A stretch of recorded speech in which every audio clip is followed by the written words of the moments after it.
Well, good morning. Hi, my name is Mike Maione. I am the host, and welcome to Trick or Treat. We have a jam-packed show for you today with lots of little extras and a terrific guest all the way from Ottawa, Canada. But first, my very first guest today is someone magicians may know from their readings.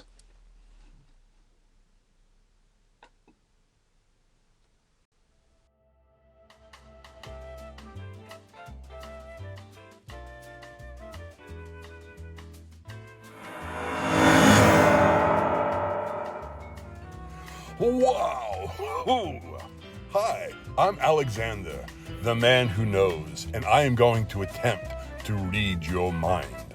What I need you to do is think of a number from 1 to 10. Now take that number and multiply it by 9. If you got a 2-digit number, take those 2 digits and add them together. Now subtract 5 from that number. What you need to do is take your new number and assign a letter value to it. So if you ended up with 1, the letter would be A. If you ended up with 2, the letter would be B.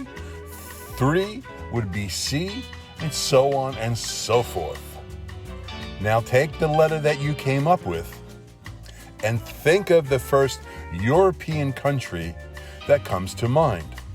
Now take the second letter of that country and think of any 4-legged animal. Now think of the color of that animal, and if I did my job correctly, you are thinking of a gray elephant in Denmark. Thank you and have a nice day.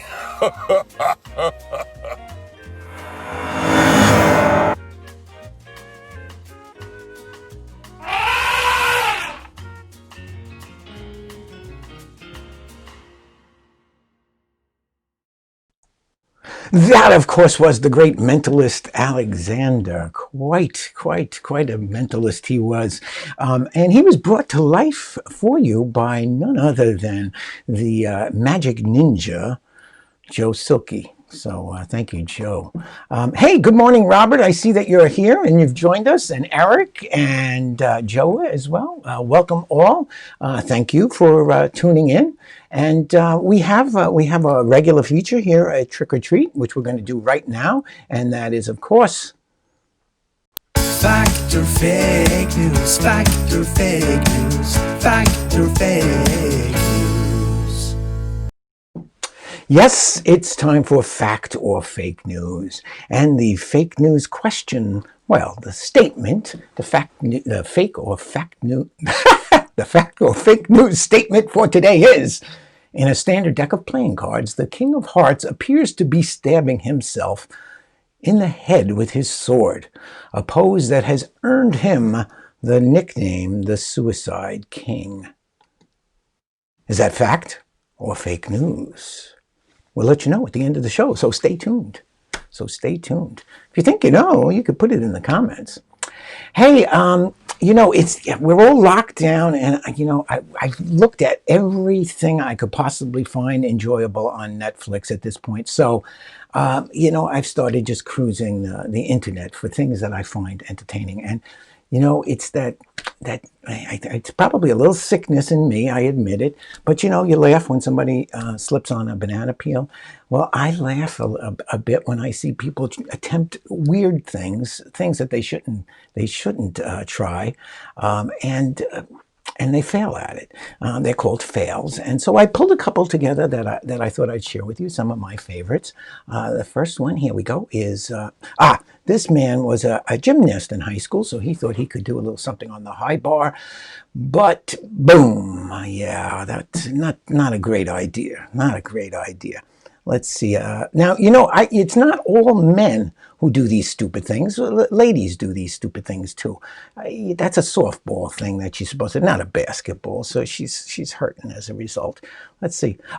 This man never did, no, he did not practice the hurdles in high school. Much like me. I didn't do the hurdles very well. Boom. And that's what happens. Ooh, ouch. Let's see what's. Oh, hey, we're in Venice. Let's take a picture, a selfie in the canals. What a crazy. You're in Venice, you moron. Oh, good grief. How about this one? Let's see. Grandma's going to teach you how to make a pie crust. We take the dough, we put a little flour on it because we want the rolling pin to move nice and easy. The rolling pin, you want to add an equal amount of pressure on the rolling pin so that it's nice and thin, the crust. So you push it out nice and easily, and then I don't think Grandma's going to have her own cooking show. Let's see, what else have we got here? Oh, let me go backwards. We missed that one. Here we go. And the terrible part of this is, I looked up the rules of this game. I don't play golf, but I looked up the rules. He's actually got to count that as a stroke, even though he didn't hit the ball. Hey, these two are looking for a job at NASA, the Jet Propulsion Laboratory there. There, look, watch, they're practicing. There they go. Okay, I think we're going to have, we have a liftoff. There he goes. It's just too funny. How about let Dad teach you how to fly this thing. Yeah, Dad knows best. And for every action, there's equal and opposite reaction. Yeah. It's not how graceful you are. It's how graceful you are afterward. Look at that, huh? She has style. You gotta admit. And let's see. I think we'll end it with this one. Perfect ending, don't you think? All righty. So, we have, what do we have next? We have next for you, a new feature that we added last week. Yep, it's time for... Who's the cutie? Who? That's right, it's time for Who's the Cutie. This is your chance to win a prize. Because I have a young magician right over there. Well, he's not young anymore, but he was young. He looked like this when he was a youngster. Now, I'm going to zoom in a little bit so you can get a better shot at him, at this young man. Maybe that will give it away. And if you happen to know who this is, and you're the first one to put the name in the comments, you will win a cool trophy. Here it is, your cool trophy. You can win this cool trophy. All you have to do is name who is the cutie. All right. Last week, nobody got it. We had Boris Wilde there, and even though I said he was an American, I didn't give enough cute clues. Hey, Martin, thanks for joining. And Martin, you can't play because, of course, Martin provided all these pictures. No, I know you can't play. So, but maybe I'll send you a cool trophy anyway. So I'm going to give you a clue. Now, this clue is the one and only clue I'm going to give you. And I think if you are a clever person, you will get this just from this clue. Here it is.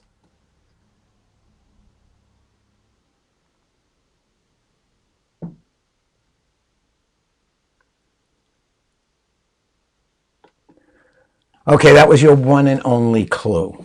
So if you think you know who that cutie was, then you will put it in the comments now, and you will win the cool trophy. So I think we are ready. It's trick or treat, and I have a trick to share with you. So it's my turn before I bring out our guest. I'm going to do a little trick, and here is the trick for you. It's all about mathematics.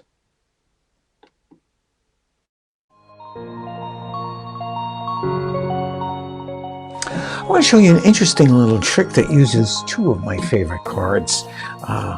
Yes. The Ace of Diamonds and the Two of Diamonds.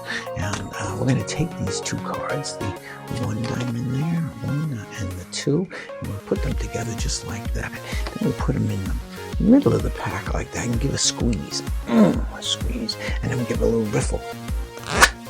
the squeeze makes the two and the one join together, and the riffle makes jump to the top. So the one and the two join together, they form a new card. They form, you guessed it, this card, the three of diamonds. Yeah, 1 + 2 makes 3. Or if you look at it backwards, 3 is a combination of 1 and 2. That makes 3.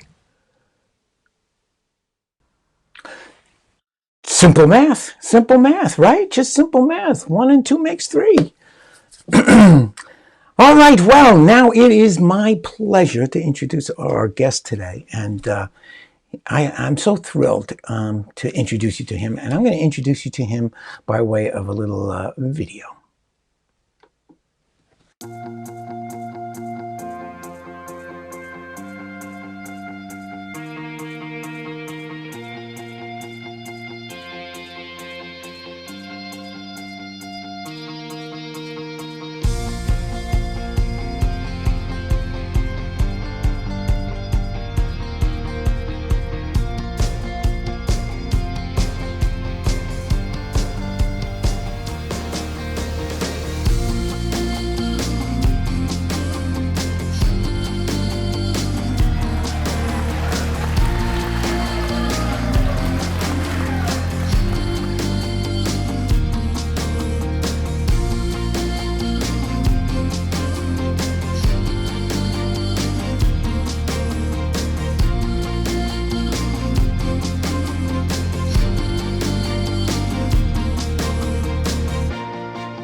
Welcome, Chris Pilsworth. How are you, Mike? I'm wonderful. How are you, my friend? Really well, thank you. Oh, that's great. That's great. And how are you holding up? You're holed up, I assume, like all of us? Yeah, exactly. All my shows, they got canceled on like the 13th of March. And so since then, it's been an interesting transition. I've started to do online shows. And so I made this home set here. It's it's a beautiful set, I might say, I might add. It looks really good. Yeah, it took a while to get it all sorted out, and there's still a few modifications I'm making and everything. But all in all, it's looking more optimistic than it was when everything got shut down. So yeah, it's interesting. These times allow for some extra creativity to take place, and I'm certainly learning what works and what doesn't on online shows. Yeah, it is a little.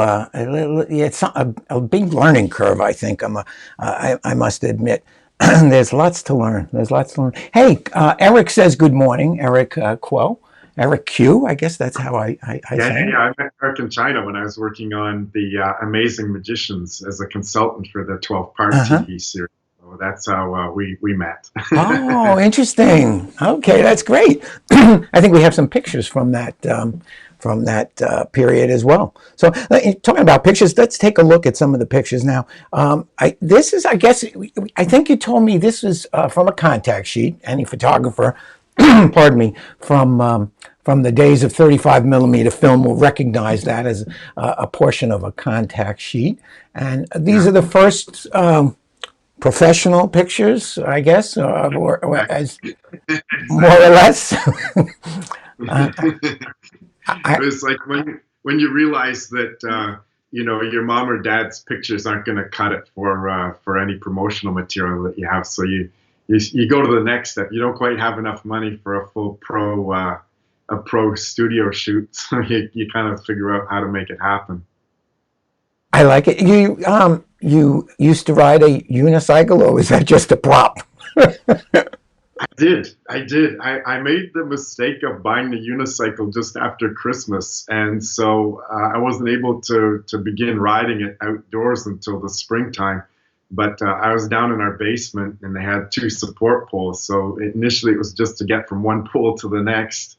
And where we lived at the time in the wintertime, they'd put posts up so that the snowplow wouldn't dig into the grass. And so in springtime, once I got outside, it was just like enough distance to get from one to hold on to the next pole and then move down the street that way. So that was pretty funny. Oh, that's and cool. I even for some of my magic shows, I rode like in my small community. I rode over on my unicycle, and I put everything that I had in my magic show in a hockey bag that I sort of put on my back like a backpack, and rode over on the unicycle.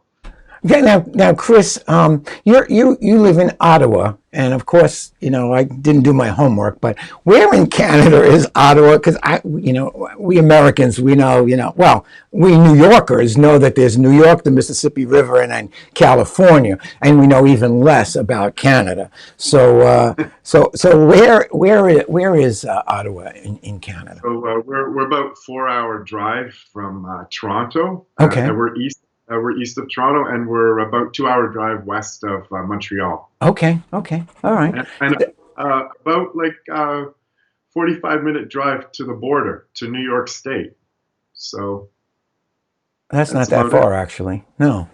Now, a lot of snow? None right now. Not right now. No. But you get a lot of snow. Which will be starting again in about like maybe 3 or 4 weeks, and then it will end like 2 weeks from back from now. Yeah. Okay. Let's see what we have next. We had a very mild winter here. We had hardly any snow at all. Oh, there's the top hat. That seems to be a theme there. How long did that last? Well, actually, go back one to the contact sheet because just if you can. Yeah, let me see if I can. I should be able to.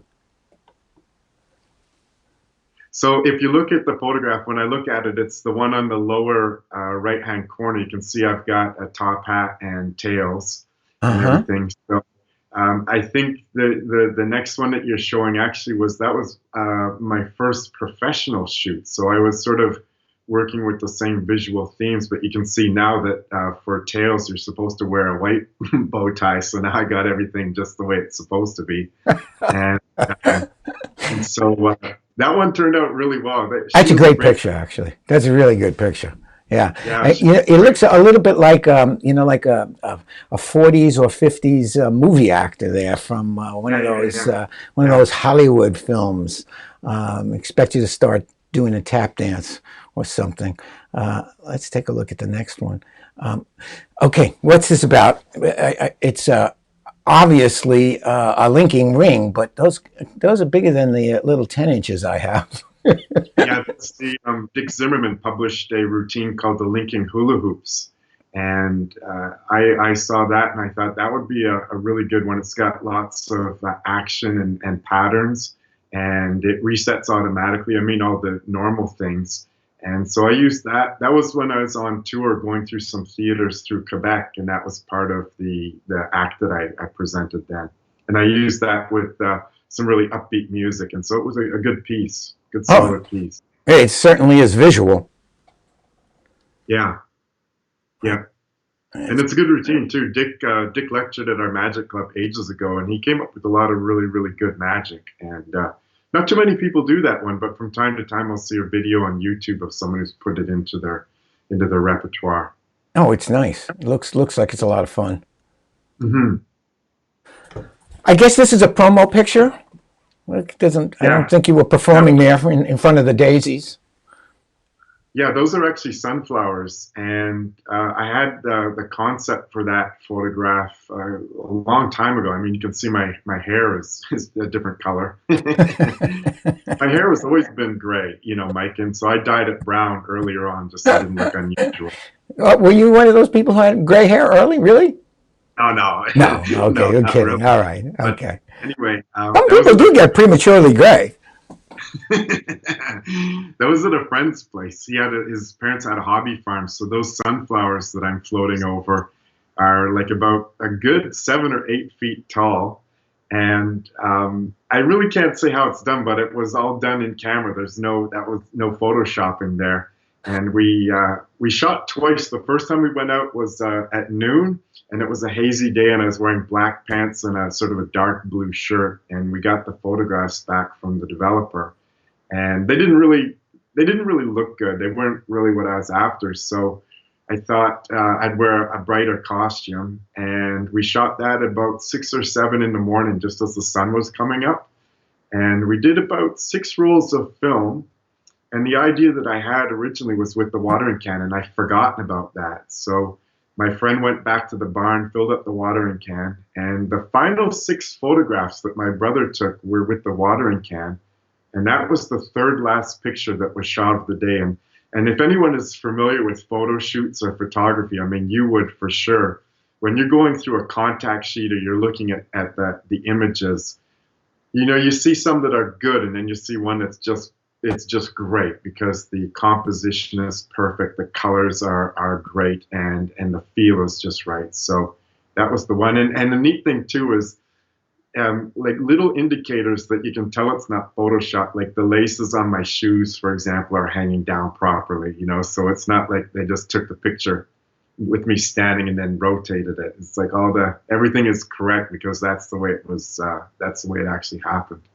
So it took you hours and hours and hours to prepare this picture, and I guess right now, right now you could recreate something similar pretty by just going and sitting in front of your computer. Kind of sad, isn't it? But that's Maybe. great. I'm glad you told me the background of that because it's really quite an amazing photo when you realize that there is no Photoshop there, and because today everybody's doing all kinds of crazy things with Photoshop.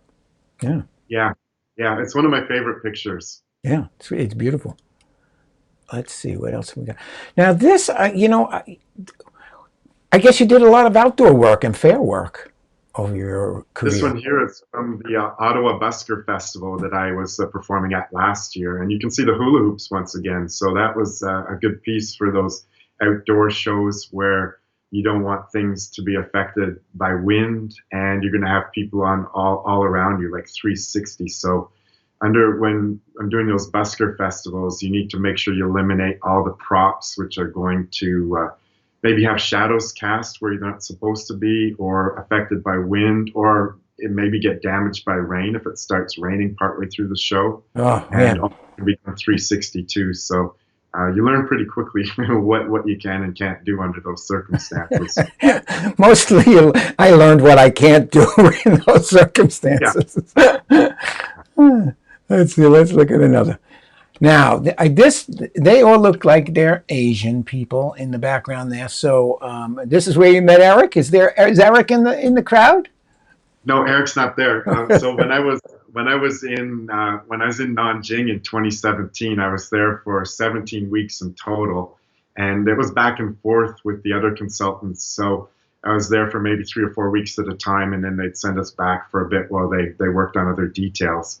And while I was there, I was getting a little bit felt like I was losing my chops because I wasn't able to perform while I was consulting.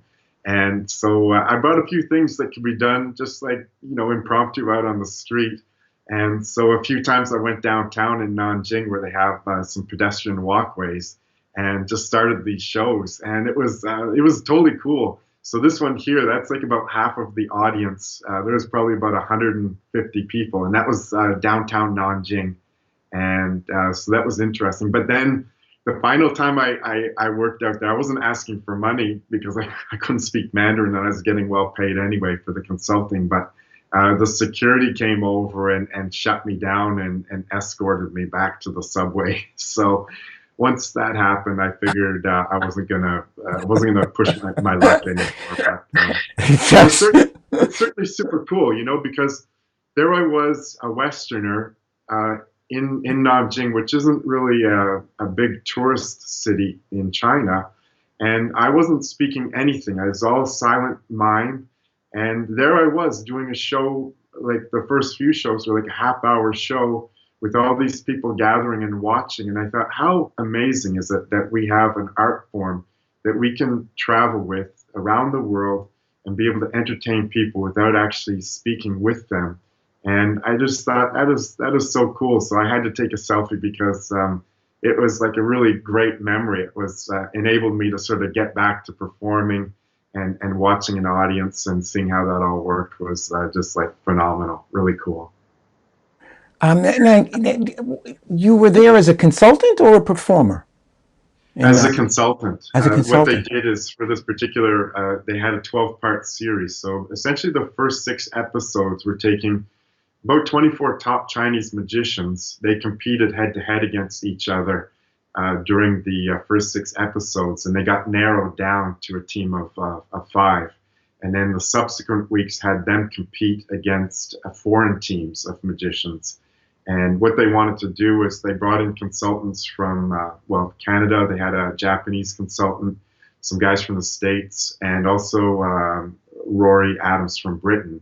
And we were designing magic for the Chinese performers to compete head-to-head. And so we did auditions in January of that year and saw lots of performers from right across China. And Eric was one of them, too, so that's how I met Eric. And then what we'd do is we would start to come up with ideas. So I pulled out some of my sketchbooks here, and you can sort of get a sense of some of the concept sketches that I was developing with the other consultants. And we would do these sort of things. I studied product design at university, so I'm pretty good at being able to sketch out concepts. And this enabled us to convey the ideas that we had to the producers. And the other thing that I was doing as well was that I was coming up with storyboards for some of the ideas that we were pitching. And one of the guys, Patrick Kuhn, was on the team from the States. And so he's does a lot of graphic design. So he made up these templates for me. And so every time that we had some ideas, I would spend some time just doing rough sketches and then transform them onto these storyboards.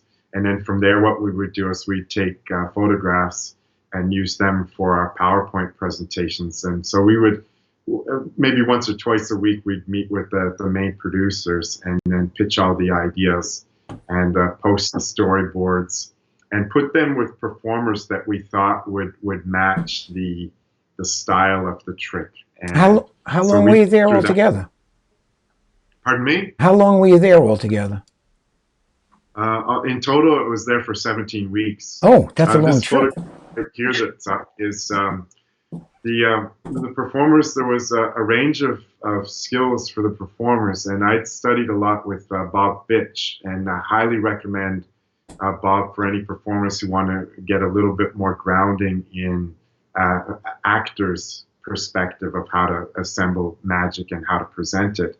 And so I presented these workshops over the course of about 4 or 5 days for all of the different performers. We broke them down into smaller groups, and we were doing acting exercises and vocal exercises and those sort of things in order to improve the quality of the performances. And I think there's a comment right here from Eric as well.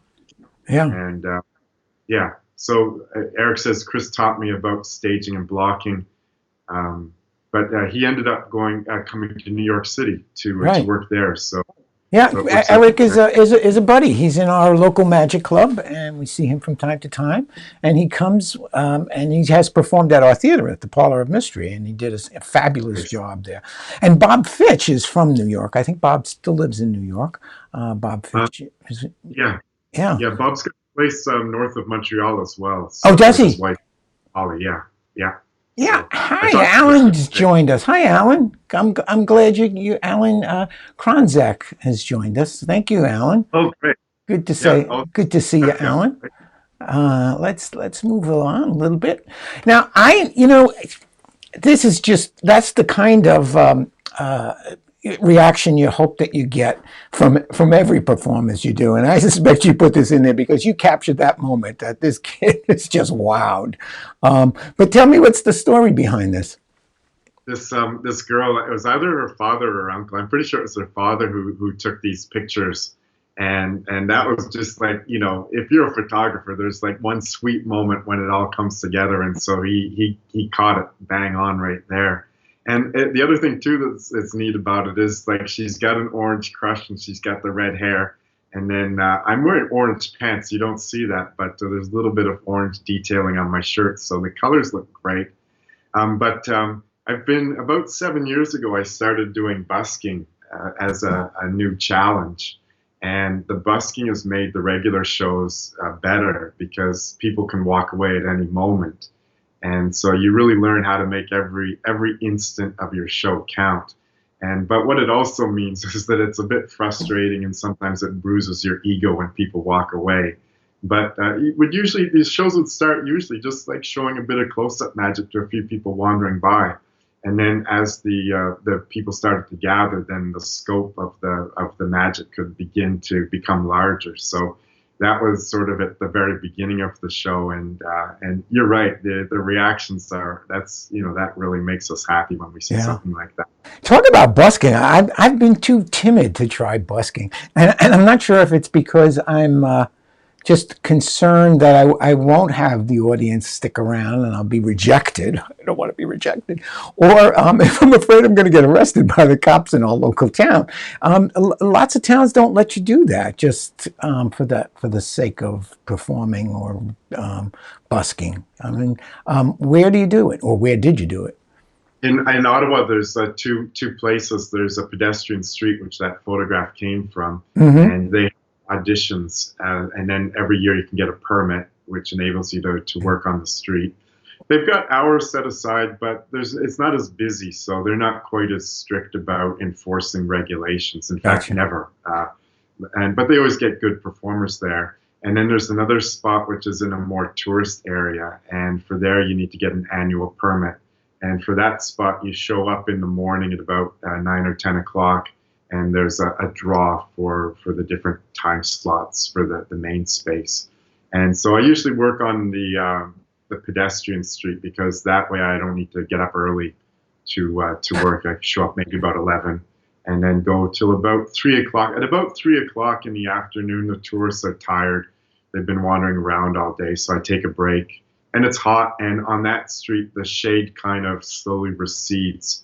So by 3 o'clock, it's in the full sun, and people aren't really sticking to watch. So I take a break, and then I get back at it like around 6:30 and go to about like 8:30 or 9. And the evening shows can be a little more relaxed because people don't have things that they're doing. They've done everything they wanted to do. They've had their food, and they're in a nice relaxed mode. So the evenings are fun. And so initially it was like difficult because I wasn't good at the busking medium. It's the same almost process as learning how to do these online shows. We know the core material, but there's certain variations with doing things online that hadn't existed before. So you learn how to adapt and pick material which is suitable for the medium. And it was the same with busking. So in that regard, the busking has been really useful and really valuable. And I enjoy it too because if I've got a nice sunny day out and I don't have a booking, I'm not dependent on someone to go out and work and test out new material. So right. I love it. I totally love it. It's a lot of fun. I listen to, every now and again, I listen to Penn. He's got a radio show and a podcast, I guess. I kind of not listen to it too much anymore, but I did for a while. And he would talk about busking, and because apparently he did a lot of it when he was a juggler. He would get on the streets and you talk about how you build the crowd and you bring them in and then you make the pitch for money. Did you do the whole thing, make the pitch for money, and or did you really just kind of concentrate on developing your material? Initially, it was developing material, but over time, you realize that the show is getting solid. When people stick, then you know that they're enjoying the show. Then you do the pitch for money. And the cool thing is that it's a weird thing when I'm doing corporate work. The money is decent, and in some of the other larger shows, it's decent. But when I'm doing the busking, I'll get home at the end of the day, and I'll go through and count out the money. And I've made little busking diaries where I've calculated how much I've made, but like by, if it's $1 or $2 or 5 or 10 or 20, those sort of things. And then I also was writing down how many shows I might have done and what material I was trying, if any new lines worked. So it was neat to go through some of the tricks that have become good in my repertoire that were sort of honed out on the street, just to see, like 4 or 5 years ago when it was started, to see that I didn't have what I have now, and to see that I was identifying choices in terms of technical aspects and lines that ended up were okay back then, but got refined by edited down. And so that's the other benefit of working on the street, is that I remember when I was at one of Bob Bitch's workshops, Bill Malone was there that year too. He was there, I think, once or twice. And he was saying that it's so difficult as a performer when you're a pro and you're doing well to be able to integrate your B material and like things that you're just working on, because under those circumstances, you don't want your material, which isn't as good as your A stuff, to pull the show down. And working out on the street is neat because you don't have that that burden on your shoulders anymore. Obviously, you want it to be good, but if I'm trying some new things, then you can go out there and in the space of a day, I could try it out 4 or 5 times. If I stumble on a new line, then I can repeat it in like maybe another 20 minutes. So those things start to get locked in more effectively, and it's not like you're learning more quickly, but if you're able to repeat things multiple times in a day, that locks things in more quickly than if you're doing it like one show a week and testing things out, Oh, yeah. Get as much experience in a day as you would in a month, Sure. So it's awesome. Yeah. Yeah. And so you're doing casino shows. Sort of. Magicians are watching this now, and we're always endeavoring to to display that we've got good quality material. So this particular one is in a casino, but it's not really a casino contract. It was in 2 years ago for both the Vancouver Magic Club and the Victoria Magic Circle. In January of each year, they both have their annual banquets. So Vancouver has theirs on a Thursday night, and then Victoria has theirs on the following Saturday night. And the way that the deal goes is they'll bring in a headliner. So Murray Hatfield is a good friend of mine. He's in Victoria. He instigated this. And so this shot was taken at the Hard Rock Casino in Vancouver, and that was on a Thursday night. And then the following day on Friday, we had a lecture for the Vancouver club that I gave. And then Saturday night was the show for Victoria.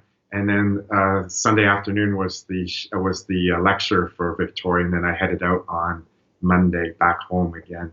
And so that's the story behind that one. And Ray Rock, who is another of our 4F friends, he is in Vancouver. So I stayed with Ray and his wife Pat when I was in Vancouver, and that was good fun. And then some of the guys from Vancouver were the close-up performers during dinner time in Victoria. So we drove over, we took the ferry over to Victoria and spent some time with them too. So it was really neat. It was like working, but it was like working, getting paid at a magic convention. You get to see a whole bunch of magicians and have some fun. So that's that story.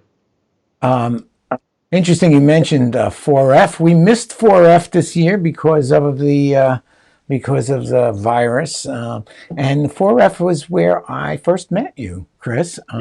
And you did some wonderful routines that I will never forget. And you did that egg bag routine, which is just the most spectacular and logical egg bag that I ever saw. And so I was thrilled when you released that, and I got my own. I was just thrilled about that. But here's a couple of pictures of you doing the egg bag at the 4F, and then the one on the bottom is you doing it with with a real person, not a magician at 4F. And what's the picture in the top left? What's that? In 1997, I put together a theater magic show called Disappearing Nightly. It was a play with magic running through it the entire play, and I wrote it with a friend of mine. I'd been going out to the local comedy club in Ottawa for about a year on amateur night just to help improve the comedy portions of my show. And so one of the guys there who's now teaching writing for TV and movies at the local community college was also going at the same time. And when I thought about putting together a theater show, I talked to my mom and she said, well, what do you need first? And I said, well, I need a script. So I contacted my friend. Who'd you contact? And so we wrote the show together. And so this, and then it was crazy. I mean, this was at a small theater in the suburbs that had just been built the year before. It seats about 350. And we had a 7-show run there. And my older brother had been working at one of the national museums. And the lighting designer for my show was the main lighting designer for this museum. And I found a set designer who came up with this really wonderful set, like an old abandoned warehouse, very industrial. And he knew of someone who was a good set builder, so he put it all together. And I've got a director, and so it was about a year undertaking from when we had the script ready to when it all got presented. And it was just like, anyone who's done any theater knows that it's a massive undertaking. And the show that the see, it's like it's literally the tip of the iceberg because there's so much that needs to happen beforehand. And in that show, that was before the internet. So we got a merchant visa and we sold all the tickets like over the phone with merchant visa, and we printed up individual tickets. And so it was my parents and my brothers helped out considerably, and but it was a great show. And we repeated it again a few years later with some modifications and toured with some modified versions of that show throughout the province of Ontario. Well, I would love to see some tape from that. You didn't send me any video from that, or even a still that we could blow up. This little still was this is about the maximum size for that picture. We're gonna have to see. We're gonna have to see more of that. 97, so like the quality of the imagery isn't quite as sharp as. I guess it was a while back. Yeah. Let's see what. Oh, now the egg bag, and I mentioned it. This is, I guess, this is working away in your facility to manufacture bags. Now, who releases the bags for you? Who can, if somebody wanted to buy one of your egg bags, which is, again, I'm going to say it, the best egg bag routine. Pardon me. Who sells it? So I partnered up with Bill Abbott. Bill Abbott, that's right. Thank you. Partnered up with other magicians for some of the material that fits his target market, which is essentially solo performers who have a stand-up show, the pack small, play big type of idea. Mm-hmm. And knowing Bill for a while, he came out to Ottawa and did a lecture, and I had this bag. I literally made about 25 versions of it before the final one I felt was like good. Really good. And so I showed it to him, and I said, "Are you interested?" And he said, "Yeah, for sure." So I made all the bags. I shipped them down to Bill, and he does all the promotion. He came at the time he was in Toronto. Now he's down in Florida, but at the time he came to Ottawa, and we shot 2 shows, one in a theater and one for a corporate event. And then we did all the tutorial afterwards, and he edited that all and did the trailer, the sizzle reel for the show, for the bag. And so it started selling. I remember exactly because I was lecturing at Magi Fest in 2014, and that was just at the end of January. And Bill had ordered 120, and he'd been advertising it. And within 24 hours, we'd sold out completely. And then he emails me and said, "We're sold out. I'll take another 220.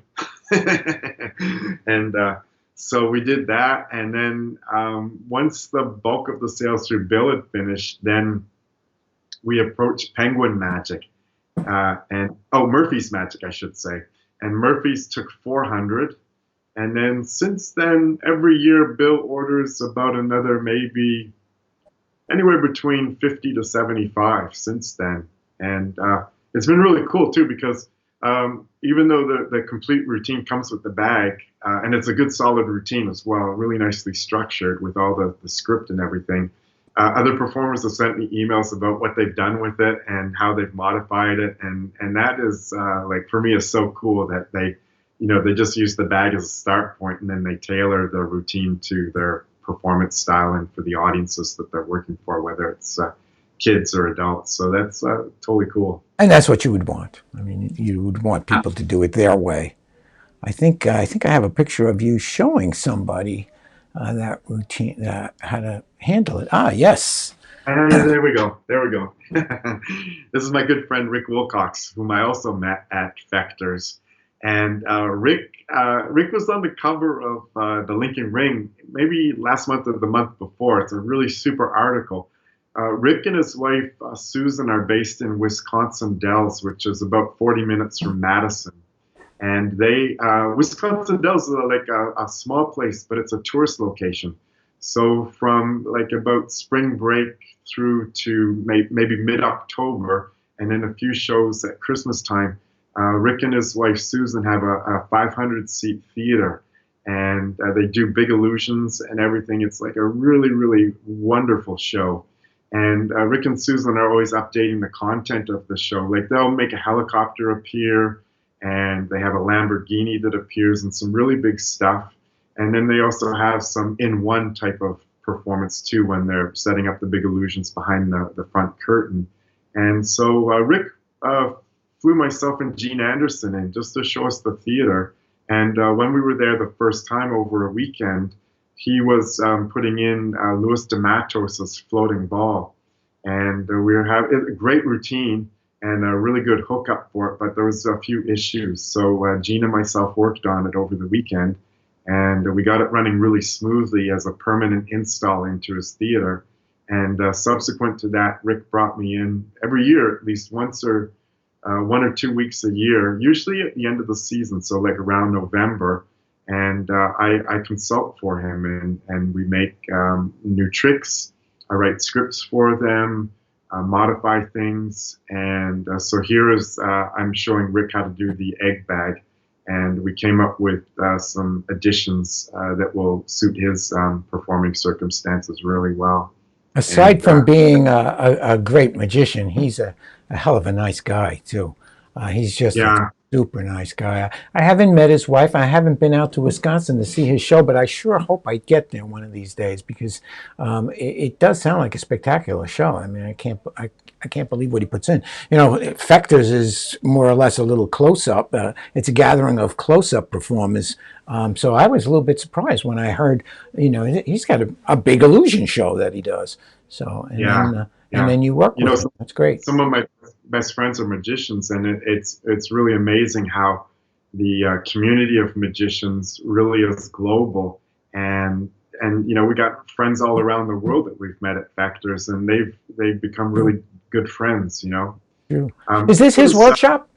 Yeah, this is his workshop. So at his theater, they put on an addition, which is where they store the illusions, but also are able to manufacture and repair the props as need be. So this was the last time I was there, which was in November, and he was we wanted to put in, every time I go down there for a week, we worked full tilt, because the thing that I do when I'm consulting is that whatever the time is, I like to make sure that whatever our projects we're working on, that we get it finished within that time frame. So it's not like I go down and get stuff half done. It's like we get it so it's workable.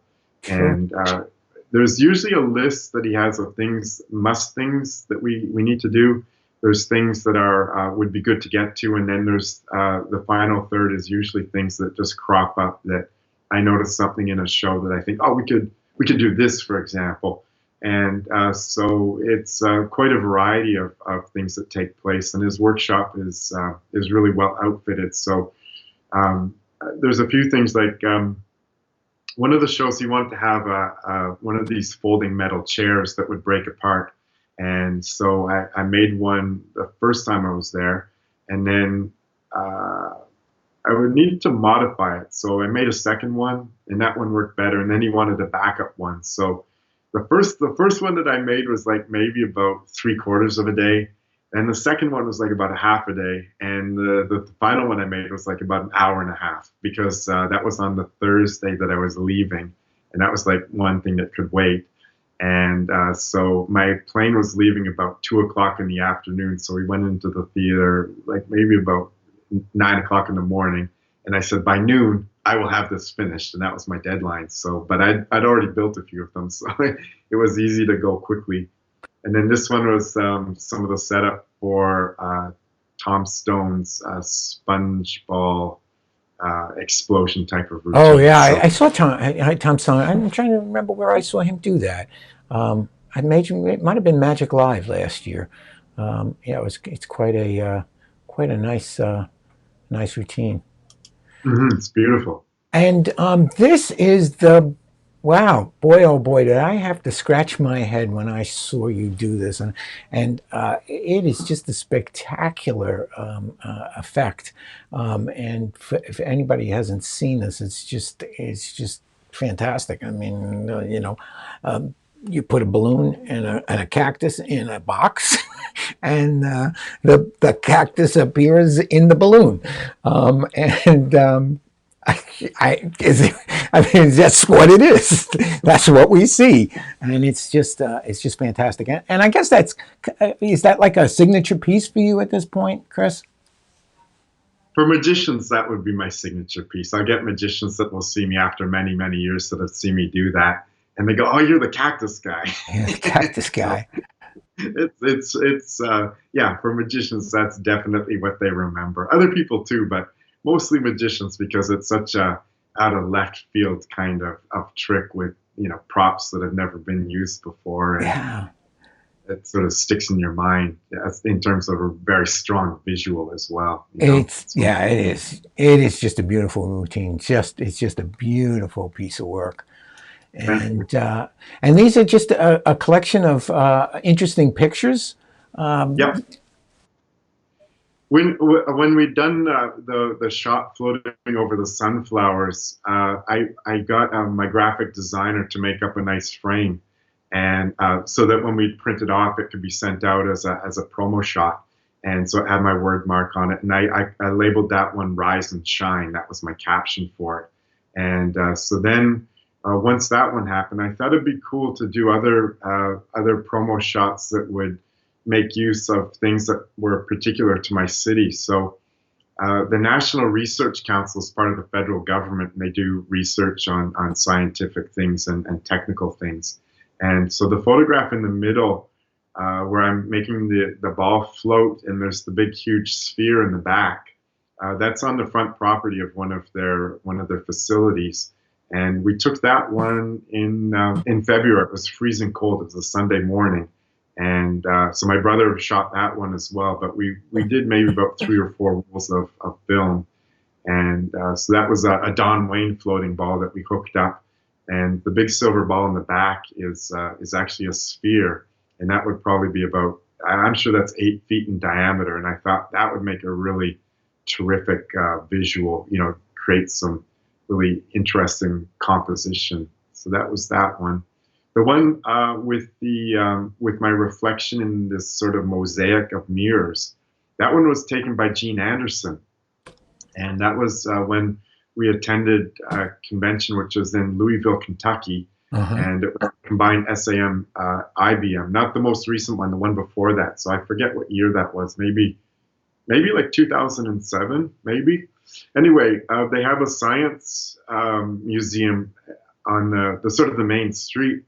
And so this mirror that they had is like a parabolic dish, like a radar dish, which is huge, like maybe, 12 feet in diameter, with all these pieces of mirror that have been inlaid on a mosaic pattern. And I thought, wow, that looked really cool. So during one of the breaks, Gene brought his camera, and we shot maybe about 100 photographs. And that one I liked a lot. It had a nice composition, nice feel to it. So that was that one. The one with the orange pants was just like a studio shot, and I wanted something that was sort of reflected who I am now, but I wanted something that just sort of conveyed fun, and so that was the sort of the essence behind that one. And that one's great for the when I'm doing kids shows. That's one of the shots I'll use to allow them to promote the show. You mentioned Gene Anderson and photography, and he is quite a photographer, and I didn't realize that, but he loves to take pictures. In fact, I was supposed to go to Rimini. I guess that's where the Italian what was that? It's like almost 5 years ago, I guess. The FISM was in Italy, and we were supposed to go together, and we were all set. We were going to be roommates, and we were going to go on picture taking expeditions.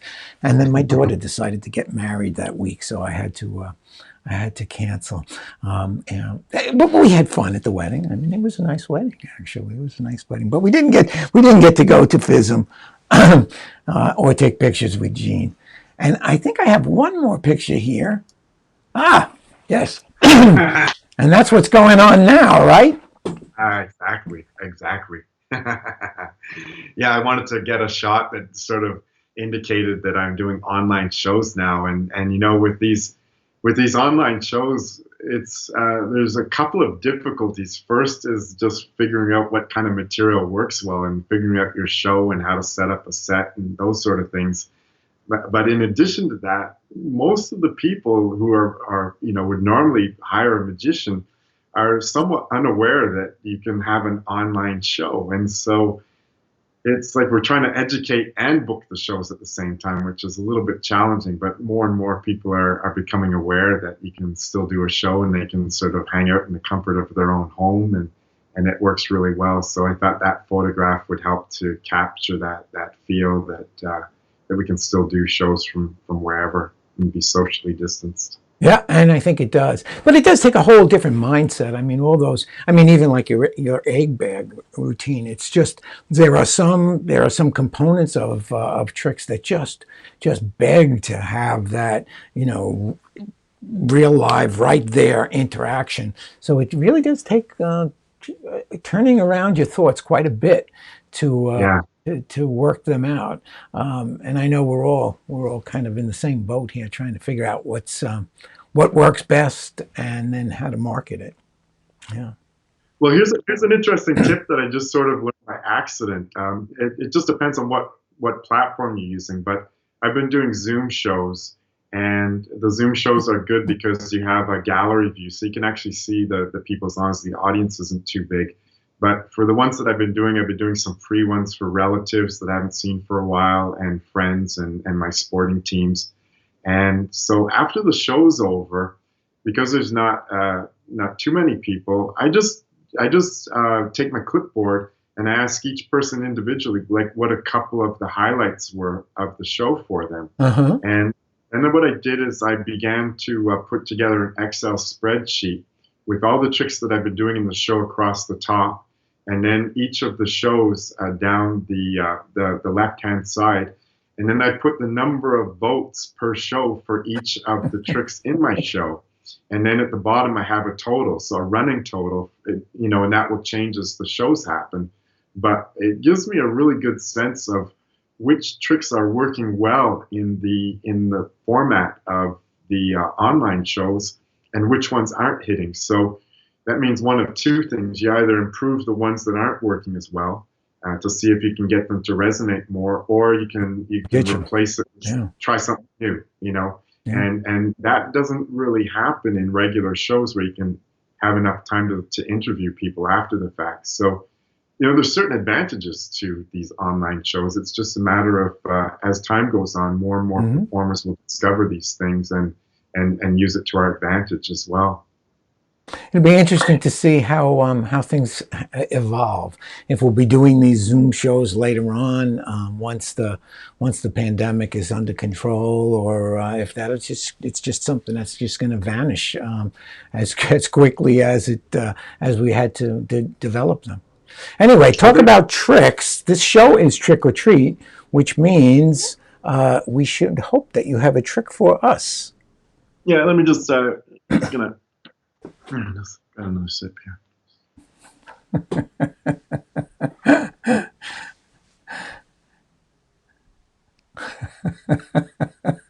to 5 cups of coffee a day. There's performers that specialize in card magic, and they're really good at that. And when I go to Fector's, I'm always amazed at what one could do with a regular deck of cards. Most of my work is stand-up work and some family shows, but a lot for adults as well. And so I was wondering how I could do some amazing card magic. So I came up with a different approach. My approach is what I did is I went to the magic shop, Mike, and I was able to get a small seed packet of playing cards from the U.S. Playing Card Company. And what I did earlier on inside my house, I have a little sort of greenhouse. I planted these card seeds inside a little terracotta pot, a flower pot, and just watched them day by day as they would grow. And when they get to be about this size, then I picked them, and they continue to grow. And I'm happy to say that the cards are they're regular size now, like Wow. this.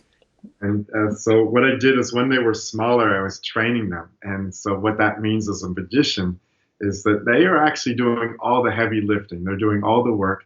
And then at the end of the show, I accept all the applause on behalf of them.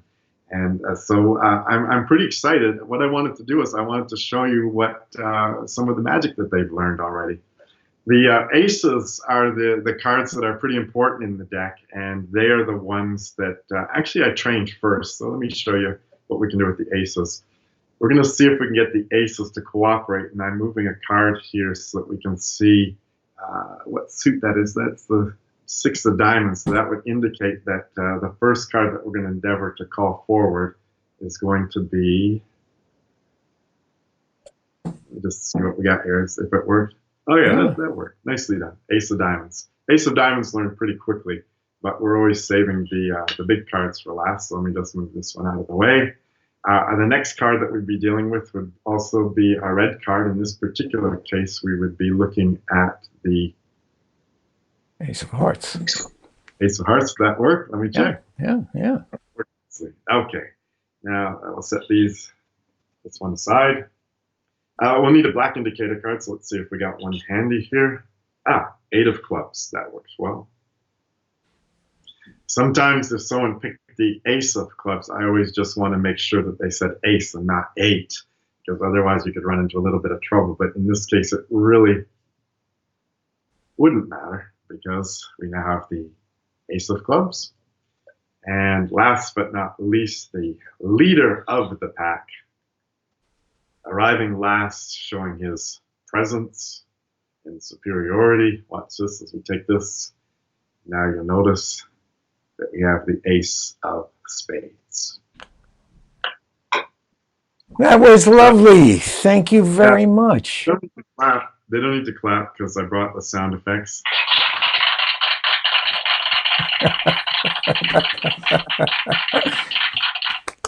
Some people find that funny.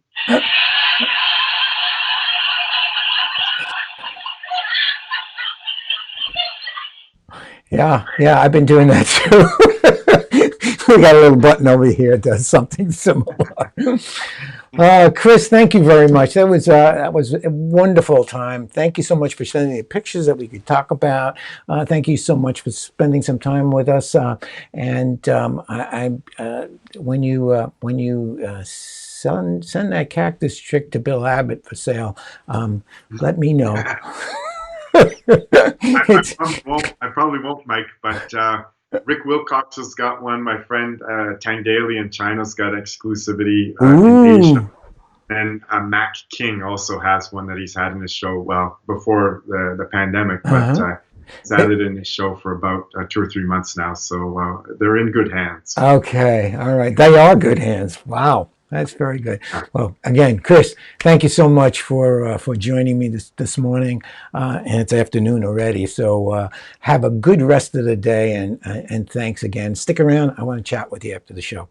Okay, and Mike, just thank you very much for allowing me to meet with the people watching the show. It's been a pleasure, and it's always fun talking with you, talking shop and everything. So thank you too. Great. I'll see you at 4F, hopefully, maybe before then. But ciao for now.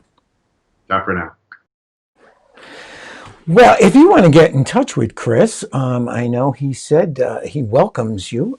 You're just going to email him right there. That's let's let that come up again. And I think it said info@chrispilsworth.com. So send Chris a little thank you for joining us today. Hey, Michael Boz.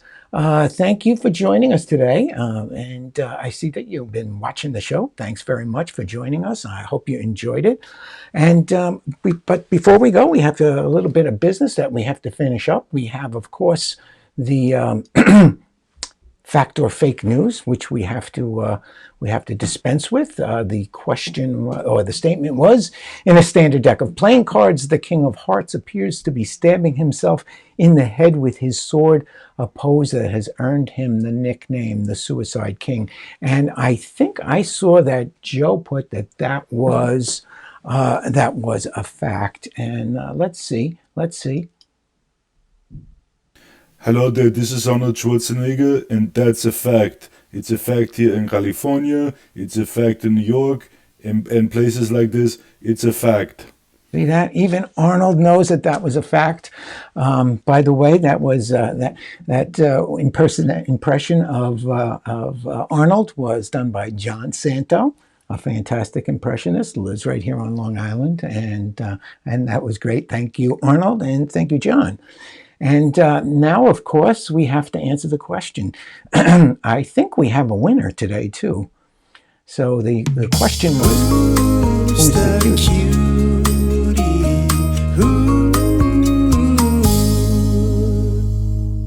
And the cutie is, for anyone who hasn't figured it out yet,